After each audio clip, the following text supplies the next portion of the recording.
প্রিয় শিক্ষার্থী বন্ধুরা, আসসালামু আলাইকুম। কমার্স ক্লাসরুমে স্বাগত জানাচ্ছি। আমি সোহেল রানা। আজ আমি আবারও আপনাদের সামনে হাজির হয়েছি নতুন একটি ভিডিও নিয়ে। আমার আজকের ভিডিওর বিষয় হলো একাদশ ও দ্বাদশ শ্রেণীদের জন্য হিসাব বিজ্ঞান দ্বিতীয় পত্র থেকে। আর যে অধ্যায় থেকে এখন আমি আপনাদের অঙ্ক করাবো সেটি হলো আর্থিক বিবরণী বিশ্লেষণ এই অধ্যায় থেকে।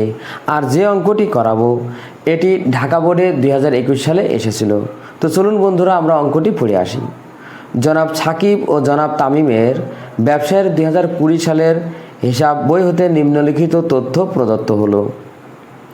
তো দেখেন, সাকিব ও তামিমের যে সকল তথ্য দেওয়া আছে, দেখেন সুনাম, নিট মুনাফা, পদে হিসাব, প্রাপ্য হিসাব, ব্যাংক জমাতিরিক্ত, নিট বিক্রয়, বিনিয়োজিত মূলধন, নগদ তহবিল, মজুত পণ্য। কতে বলা হয়েছে সাকিবের চলতি সম্পদের পরিমাণ নির্ণয় করো। খতে বলা হয়েছে সাকিব ও তামিমের কার্যকরী মূলধন অনুপাত নির্ণয় করো। গতে বলা হয়েছে নিট লাভ অনুপাত নির্ণয় করো। তো আমরা প্রথম দেখেন ক, সাকিবের চলতি সম্পদের পরিমাণ নির্ণয়। তো সাকিবের চলতি সম্পদের পরিমাণ নির্ণয় করতে হলে আগে আমাদের চলতি সম্পদ কোনগুলো সেগুলো জানতে হবে, অর্থাৎ চলতি সম্পদ কাকে বলে সেটা আগে জানা আমাদের জরুরি। তো দেখেন, আমি এখানে চলতি সম্পদের 3টি বৈশিষ্ট্যের মাধ্যমে আপনাদেরকে বোঝাবো। তো দেখেন, 1 নম্বর বৈশিষ্ট্য হলো যে সকল সম্পদ ব্যবসায়িক কার্যক্রম পরিচালনার কারণে হ্রাসবৃদ্ধি ঘটে, মানে ব্যবসায় দৈনন্দিন কার্য পরিচালনার মাধ্যমে হ্রাসবৃদ্ধি ঘটে, তাকে চলতি সম্পদ বলে। যেমন ধরেন নগদ সম্পদ, মানে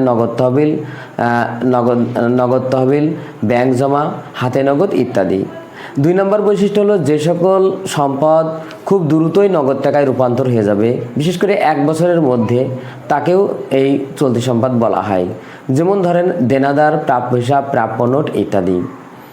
আর আরেকটি বৈশিষ্ট্য দেখেন 3 নম্বর, যে সকল সম্পদ খুব দ্রুতই নিঃশেষ হয়ে যাবে, বিশেষ করে তার মেয়াদ শেষ হয়ে যাবে, তাকেও আমরা চলতি সম্পদ বলতে পারি। যেমন ধরেন অগ্রিম খরচাবলী বা ধরেন সাপ্লাই, বিশেষ করে সরবরাহ, যেটা আমরা স্বল্পমেয়াদী সম্পদ যেগুলো, এবং স্বল্পমেয়াদী বিনিয়োগ, এগুলো আমরা চলতি সম্পদের মধ্যে রাখতে পারি। এরপরে দেখেন, তাহলে আমরা শুরু করি ক, সাকিবের চলতি সম্পদের পরিমাণ। তো ক,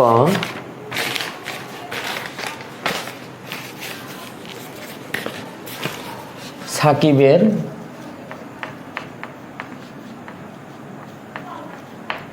চলতি সম্পদের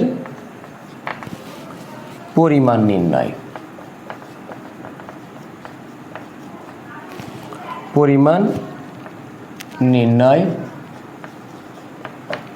তো দেখেন, এখানে সাকিবের চলতি সম্পদের পরিমাণ নির্ণয়, তো আমরা এটা ছকের মাধ্যমেও করতে পারি, আমরা ছক বাদেও করতে পারি।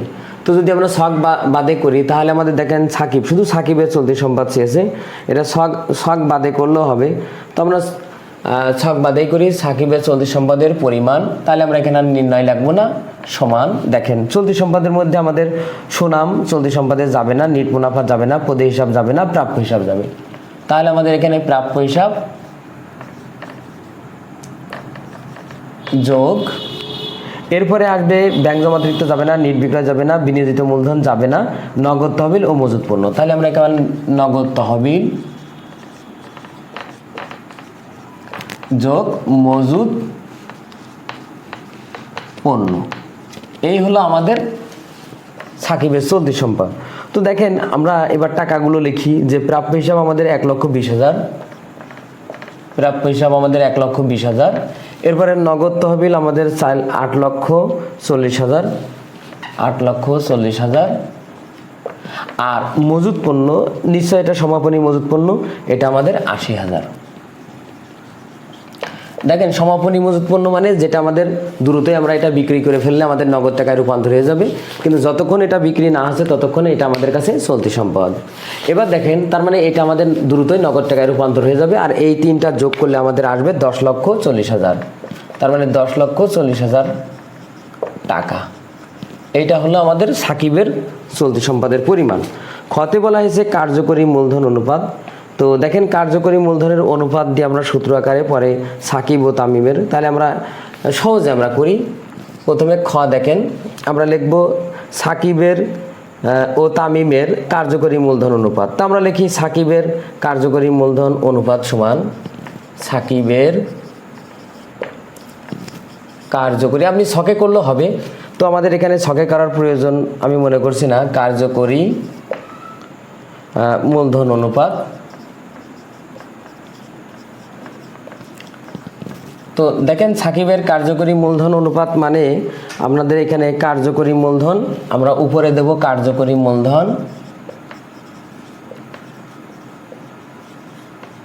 ডিভাইডেড চলতি দায়, চলতি দায়। তো এই কার্যকরী মূলধন এর আবার কিন্তু একটা সূত্র আছে। তো কার্যকরী মূলধনের সূত্র দেখেন আমাদের এখানে চলতি সম্পদ মাইনাস চলতি দায়। মনে রাখবেন কার্যকরী মূলধন আর আপনার কার্যকরী মূলধন আর চলতি মূলধন এক কথা। তার মানে আমাদের এখানে কার্যকরী মূলধন এর সূত্র হলো চলতি সম্পদ মাইনাস চলতি দায়, আর নিচেই দেখেন চলতি দায়। তো আমাদের এখানে নিশ্চয়ই আমরা চলতি সম্পদ আগেই আমরা বের করেছি, যেহেতু সাকিবের করছে আমরা, সাকিবের 10,40,000 চলতি মূলধন ছিল, আমরা এই চলতি মূলধন লিখলাম।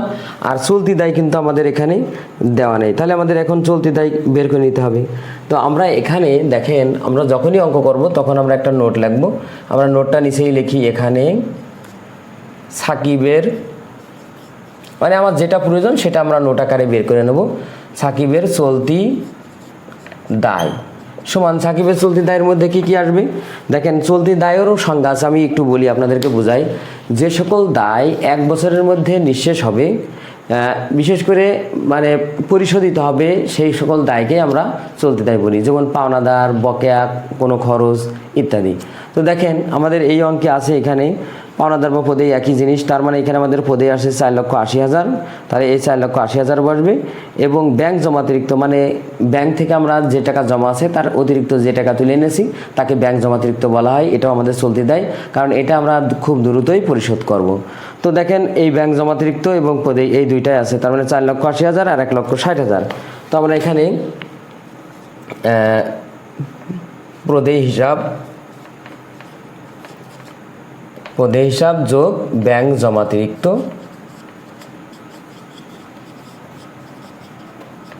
তো পদে হিসাব আমাদের এখানে আছে হলো 1,60,000 সরি পদে হিসাব 4,80,000 আর ব্যাংক জমাতিরিক্ত হলো আমাদের 1,60,000, আর এই দুইটা আমাদের যোগ করে হবে 6,40,000, যেটা আমাদের চলতি দেয়। আমরা এখানে 6,40,000 দিব, নিচেও আমরা 6,40,000 টাকা দিব। এই এবার দেখেন আমরা এই 6,40,000 থেকে আমরা 10,40,000 থেকে 6,40,000 বিয়োগ করলে আমাদের যেটা হবে তাকে আমরা আবার এই 6,40,000 দিয়ে ভাগ করব। ভাগ করলে আমাদের হবে সেটা হলো আমাদের 0.63 এইটা আসে ভাগ করলে। আর মনে রাখবেন এই অনুপাতের ক্ষেত্রে নিচের অংশ 1 অংশ আর উপরের অংশ হলো 0.63 অর্থাৎ 6:3 অনুপাত। তো মনে রাখবেন আপনারা এটা অনেকেই ভুল করেন যে নিচেরটা দিয়ে ভাগ করবেন, যেটা হবে সেটা বসাবেন, ইস্টু নিচেরটা 1 অংশ তাই 1 বসাবেন এটা। তাহলে এটা হলো আমাদের সাকিবের কার্যকরী মূলধন অনুপাত। এবার আমরা তামিমের কার্যকরী মূলধন অনুপাত নির্ণয় করব। দেখেন আমরা এবার লিখি তামিমের কার্যকরী মূলধন অনুপাত। তো দেখেন সূত্র ওই একই, আমরা এখানে লিখি কার্যকরী মূলধন ডিভাইডেড চলতি দায়। তো কার্যকরী মূলধনের সূত্র আমরা জানি চলতি সম্পদ মাইনাস চলতি দায় ডিভাইডেড চলতি দায়, এইটা। তো দেখেন আমাদের এখানে তামিমের চলতি সম্পদ আমাদের আগে বের করে নিতে হবে। তো আমরা এখানে লিখব, এখানে তামিমের চলতি সম্পদ। তামিমের চলতি সম্পদের মধ্যে কি কি আসে দেখেন। তামিমের চলতি সম্পদের মধ্যে আসবে তামিমের প্রাপ্য হিসাব 1,60,000, তার মানে আমরা এখানে লিখি প্রাপ্য হিসাব যোগ, একটু সংক্ষেপে লিখি। এরপরে আছে হলো নগদ তহবিল মজুত পণ্য, নগদ তহবিল যোগ মজুত পণ্য।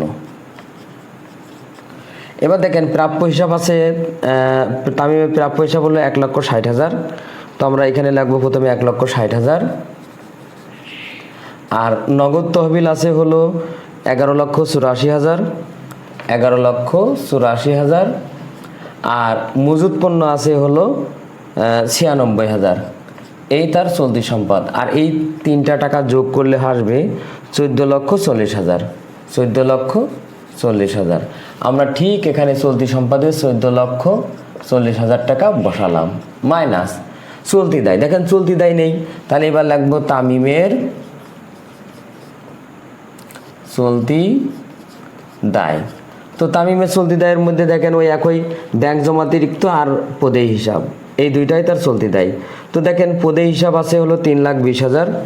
তাহলে আমরা এখানে লিখি পদেই হিসাব যোগ ব্যাংক জমাতিরিক্ত। তো পদেই হিসাব দেখেন এখানে আছে হলো আপনার 3,20,000 যোগ ব্যাংক জমাতিরিক্ত আছে আপনার 4,80,000। তাই 3,20,000 আর 4,80,000। আর এই দুইটা টাকা যোগ করলে আসবে 8 লক্ষ। এটা হলো তামিমের চলতি দায়। তাহলে আমরা এখানে লিখবো 8 লক্ষ বাদ দিলাম, নিচেও আমরা 8 লক্ষ দিয়ে ভাগ করব। তাহলে এবার 14,40,000 থেকে যদি আমরা 8 লক্ষ বিয়োগ করে 8 লক্ষ দিয়ে আবার ভাগ করি, তাহলে আমাদের যেটা আসবে 0.80:1। মনে রাখবেন নিচেরটা দিয়ে ভাগ করবো। প্রথমে 14,40,000কে 8 লক্ষ দিয়ে বিয়োগ করব, করে যে বিয়োগফলটা হবে তাকে আমরা 8 লক্ষ দিয়ে ভাগ করব, করলে আমরা পাচ্ছি 0.80। আর পরের অংশ বোঝানোর জন্য আমরা 1 বসাবো। এটাই ছিল আমাদের সাকিবের চলতি সম্পদ, তামিমের কার্যকরী মূলধন অনুপাত। এবার আমরা গতে আমরা দেখেন যেটা করব সেটা বলা হয়েছে যে নিট লাভ অনুপাত নির্ণয় করো। তো নিট লাভ অনুপাত এখানে কার করতে বলা হয়েছে বলা নেই, আমরা দুইজনেরই নিট লাভ নির্ণয় করব। দেখেন আমাদের এবার নিট লাভ অনুপাত নির্ণয় করতে বলা হয়েছে। তো আমরা প্রথমে লিখব সাকিবের নিট লাভ অনুপাত, সাকিবের নিট লাভ অনুপাত সমান, প্রথমে আমরা লিখব নিট লাভ ভাগ নিট বিক্রয় গুণ 100। মনে রাখবেন এই মোট লাভ অনুপাত আর নিট লাভ অনুপাত এটা পার্সেন্টেজে অ্যান্সার বের হবে, সুতরাং 100 দিয়ে গুণ হবে। তার আগে একটু বলি যে নিট লাভ অনুপাতটা মূলত বিক্রয়ের উপর নির্ভর করে, মোট লাভ অনুপাতও বিক্রয়ের উপর বের হয়। সেজন্য যার অনুপাত বের করব সেটা মোট লাভ হোক বা নিট লাভ হোক, সেইটা উপরে আর নিট বিক্রয় নিচেই।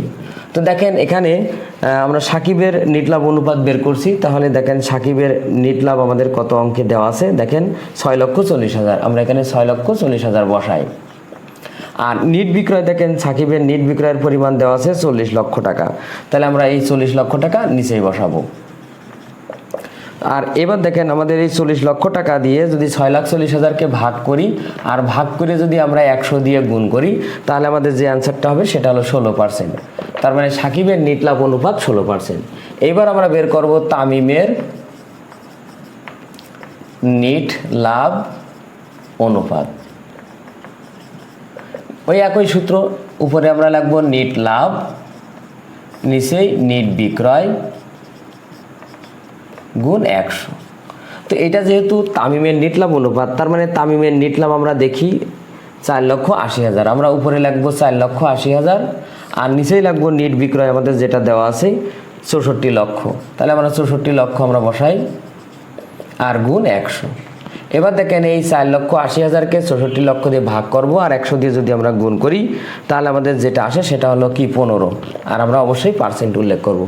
তো ছাত্রছাত্রী বন্ধুরা, আজ এ পর্যন্তই। আমার ভিডিওটি কেমন হলো অবশ্যই কমেন্ট করে জানাবেন। যদি ভিডিওটি ভালো লেগে থাকে অবশ্যই ভিডিওতে একটি লাইক দেবেন। এছাড়া অন্যান্য বন্ধুদের দেখার সুযোগ করার জন্য অবশ্যই ভিডিওটি শেয়ার করবেন। ধন্যবাদ। আল্লাহ হাফেজ।